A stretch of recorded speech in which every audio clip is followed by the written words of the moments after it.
This song is called Murambiwa. I wrote this song in, I think it was 1997 or 1998. I meant for the song to be metaphoric so that the listener may draw what they may, from the song.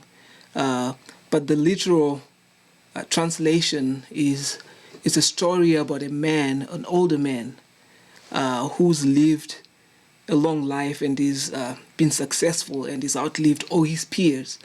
But because he's outlived everybody, people are really suspicious of him, and they say, how come you've managed to outlive everybody? Is it because you're drawing powers from somewhere, or you're the one killing all these people and doing witchcraft, and that's where your powers to live long are coming from? And he's just like, Lord, you know my heart, you know me, you know my heart, you know what I'm about. I'm as innocent as a child, but because he can't handle everybody being very suspicious of him and just rejecting him, he decides to leave his home where he grew up and go to a foreign land where people accept him, and he lives a better life over there. Murambiwa.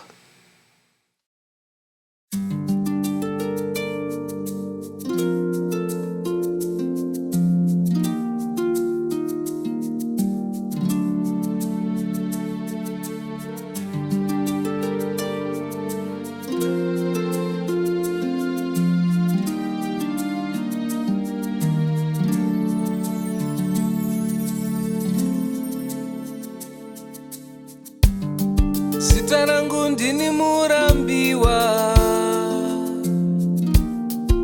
ndarambwa nevedzinza rangu,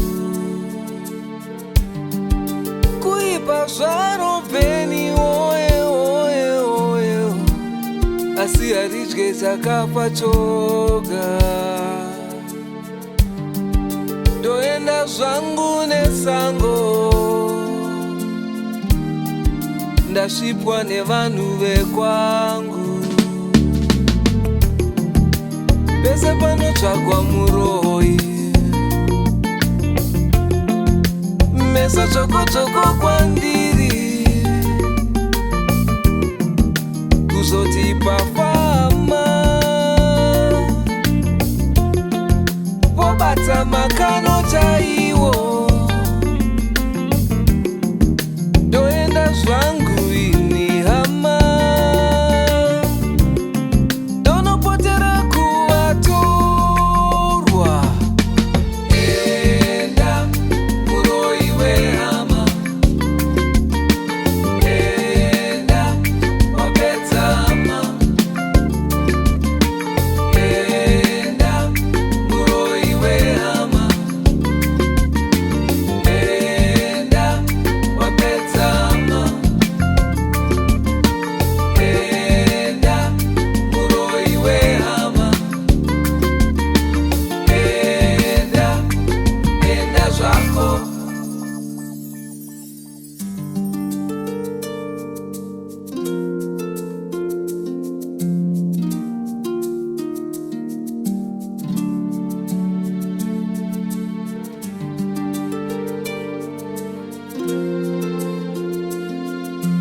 ndione iwo samatenga,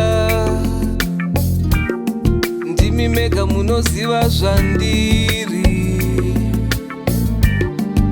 ndodyiwa nemakava ini musango muno ndega ndega, pese panotsvagwa muroyi mumusha, meso tsoko kwandiri, seiko kuzoti pafama wobata makano chaiwo, kuda kundiuraya ini,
ndatsvagwa muroi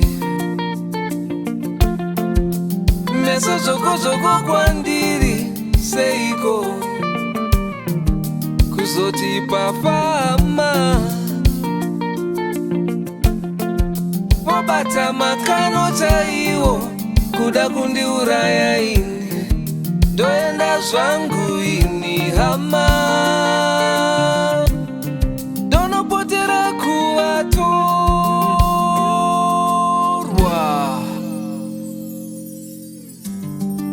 zita rangu ndini Murambiwa ndarambwa nevanhu vekwangu kushata zvaro peni asi haridye chakafa choga